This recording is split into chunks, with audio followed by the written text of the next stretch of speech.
Please welcome Steve McQueen and Michael Fassbender.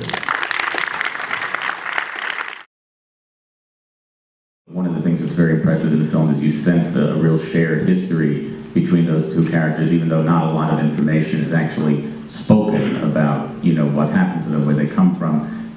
Did you, sort of as actors, build your own character histories and figure out the backstory of these characters together, or did Steve provide a lot of that? How was that worked out? Well, you know, again, that was like a really clever decision, and both Steve and Abby's, to sort of make them, you know, to have siblings. Mm-hmm. There's a real honesty between sort of siblings, I think, and a real cruelty as well. You know, although there's a very strong sort of bond, but also there's an awareness of all the weak points and how to hit them and how to really strike home. Just want to add, it was interesting because myself, Kerry, and Michael both have siblings of the opposite sex, so that was an interesting starting point as well. Absolutely, yeah. Please don't interrupt me again.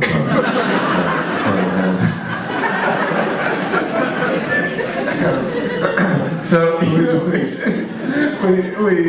we sat down, of course. You know, we sat down, the three of us, and.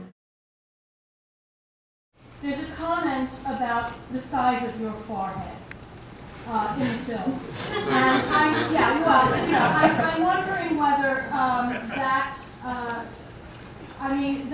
there is an extraordinary internal life that's going on.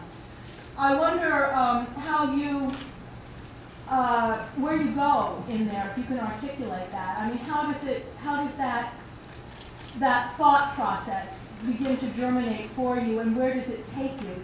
And to follow that up, I wonder whether there's also a kind of like a psychological gesture that goes on with you that seems very connected with that. The moment where you start moving your leg, for example, I mean, it's just like, it sizzles. I don't know how to describe it any other way. Sorry, this is taking too long. I mean, my comments take too long. But you also seem to back that up with kind of like a psychological space that seems to. No, that seems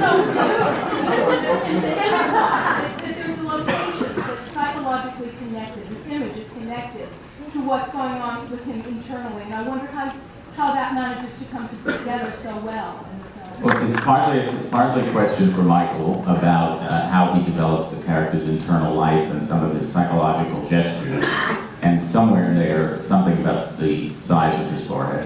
And there was and for Steve, how he marries sort of the spaces in the film, the visual plan of the film, to what's going on internally in the characters.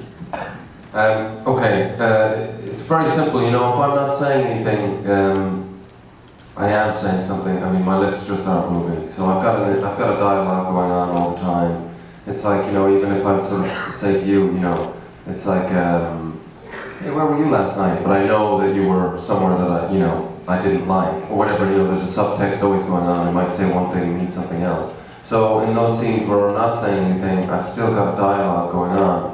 It's just my lips aren't moving.